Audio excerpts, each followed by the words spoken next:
Hey guys, Trick here. I hope you're having a good one. About a year ago, I drew a line in the sand and I made the claim that gaming at 4K sucks. But as technology improves, we now have a new generation of GPUs hitting the market with the RTX 4000 series, spearheaded by this beefy RTX 4090, as well as AMD's upcoming RDNA 3 GPUs poised to launch in mid-December. With these new cards hitting the market, as well as the popularity of the PlayStation 5 and the Xbox Series X consoles, I figured it was a good time to go ahead and revisit my claims and do a thorough analysis of gaming at 4K. Rather than trying to cram 3 different topics into a 15-ish minute YouTube video, I figured it would be a good opportunity to start a series where we dissect the upcoming golden age of 4K gaming. But to start us off and to set a solid foundation, I really wanted to ask you guys the question, can y'all even tell the difference with 4K? For those of you that are new to the channel or are just starting to dip your toes into high-end gaming, let's set some definitions. 4K is also known as Ultra HD, and it comes at a monitor resolution of 3840 pixels wide by 2160 pixels tall. When you do the math, that's 4 times as many pixels as Full HD or 1080p, and it's a little bit less than 2.5 times the amount of pixels as Quad HD or 1440p. But when we're talking about monitors, resolution is only part of the equation. We also have to factor in the screen size. Traditionally, 4K TVs cover a wide gamut of different screen sizes, all the way from the lowly 32-inch TV all the way up to the 80-plus inch TVs that you'd see Linus Tech Tips play on. But for many of you watching this channel, the thought of having a 40-inch TV as your gaming monitor on a PC setup, that seems to be a little bit overwhelming. The sweet spot for most gamers typically tends to be between about 20 inches and 32 inches on your desk. With these two specs defined, the screen size and the screen resolution, we can finally define if we can actually tell the difference by using a little bit of science. There has been a whole lot of research that's been going on in order to determine the ideal viewing experience when it comes to consuming media, be it TV shows, videos, or even movie theater experiences. And there's a whole bunch of different standards that the industry has set. The first standard I want to talk about is Retina. Retina is Apple's trademark for a resolution that is so sharp that the human eye cannot discern the difference in the pixels. This turns out to be roughly 300 pixels per inch, which is quite achievable for most cell phones. But as the screen size increases, PPI decreases significantly, and with that, it's difficult for gaming monitors and TVs to meet the standard outright.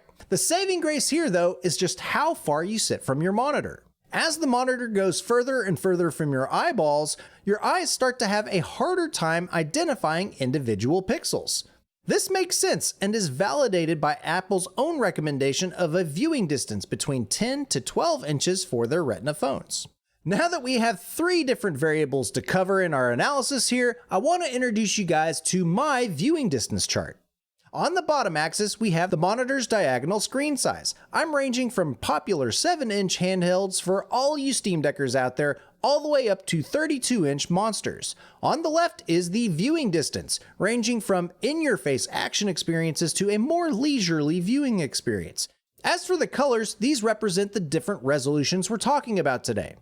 Now, the way to read this chart is quite simple. If you're wanting to buy an 8K monitor, any screen size and viewing distance highlighted in yellow is where you can distinguish the differences in the pixels. For any screen size and increased distance from that monitor, your screen becomes Retina and your eye loses the ability to tell the difference between the pixels. Still with me? Let's go to 4K. Now for 4K, if you're looking at monitors and viewing distances in the gray or yellow zone, you'll be able to distinguish the difference between the pixels. If you increase your viewing distance or decrease your screen size, 4K becomes Retina and you can't discern the difference in the pixels. Or better stated, at 27 inches and 2 feet viewing distance, both 4K and 8K monitors are considered Retina and you can't tell the difference in the picture clarity. Now, 1440p. If you are anywhere in the orange, gray, or yellow zones, you can tell the difference in the pixels. But going anywhere higher, and you can't distinguish between 1440p, 4K, or, lol, 8K. So for me, I use a 27-inch 1440p 120Hz monitor, and I sit roughly 2 feet away from my monitor marked in red. For me, I can tell the differences in the pixels for my monitor, but if I upgrade to 4K, it would be considered a Retina display. If I decide to upgrade to a 32-inch monitor, I would definitely benefit from a 4K resolution. Given that there's a wide range of screen sizes, viewing distances, and of course resolutions, what is the sweet spot when it comes to viewing content, be it a video, a movie, or gaming on a monitor? As I mentioned earlier, several standards in the industry define ideal viewing experiences, and the two best geared towards gamers are the THX and Panasonic standards. Highlighted in green, this is the ideal range for optimal immersion across a variety of screen size and viewing distances. And fun fact, this hovers right around that 1440p zone.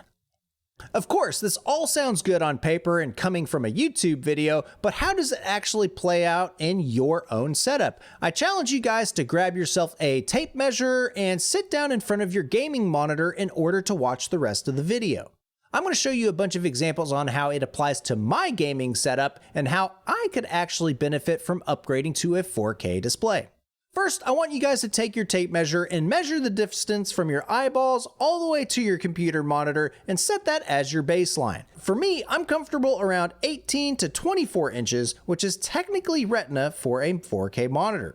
If I go further to 30 inches, I start to feel that I'm a bit too far away from the monitor, but I do happen to be in that Retina zone for my 1440p display.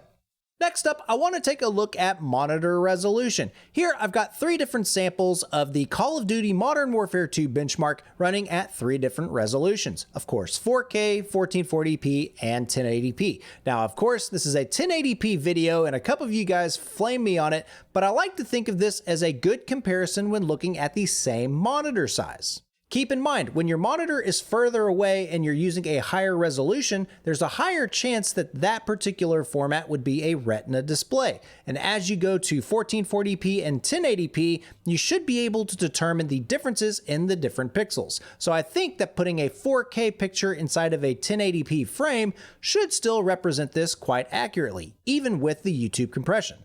Now here I'm going to be labeling each of these videos A, B, and C, and I want you guys to let me know down in the comments which you think is 4K, 1440p, and 1080p. Take your time, jot it down in the comments, let's roll the clip. Here we have the footage all running in a 1080p screen, which effectively is going to be super sampling both 4K and 1440p. 1080p would be displayed at its native resolution. Now you can think of this as viewing a 4K and a 1440p monitor at a pretty large viewing distance, making it act sort of like a Retina display. Try to see if you can tell the difference in the clarity in the different fine edges, as well as the different textures on the screen, while still being able to identify the broad shapes of the different enemies, the cracks in the rocks, as well as the action that's going on in the screen.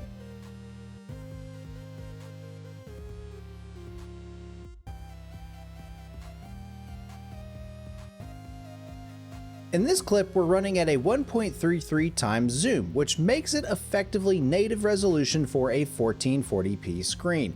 Again, this is going to be effectively a Retina resolution for a 4K display, but you should also be able to identify a little bit of blockiness or aliasing when you look at a 1080p screen. Let me know down in the comments which video you think is 1440p.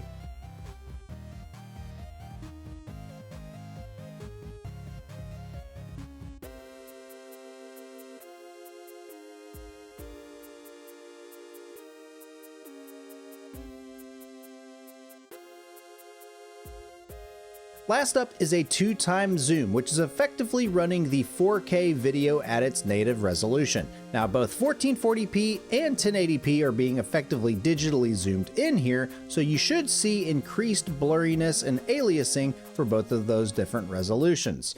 Of course, we are zoomed in quite a bit, so it's a little bit hectic when you're looking at the screen, but I want you to focus on the quality of the textures, the edges of the different images, and of course the clarity of the picture.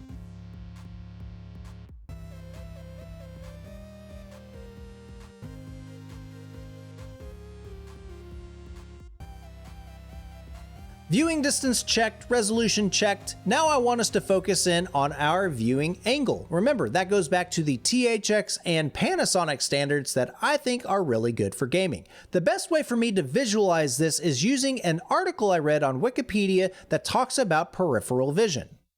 When I'm talking about peripheral vision, I'm not talking about the wide field of vision that covers anywhere between 200 and 220 degrees of vision, because at those ranges, it's very difficult to determine the details in the objects that are actually there. And when it comes to gaming, I'm more focused in on that 120 degree of vision that includes the mid, near, and central peripheral visions. Here at the top of the chart, I'm introducing in our monitor. Now, this is not drawn to scale for any particular monitor size, but at this distance from the center of the screen, it represents the THX standard, which covers about 40 degrees of our vision.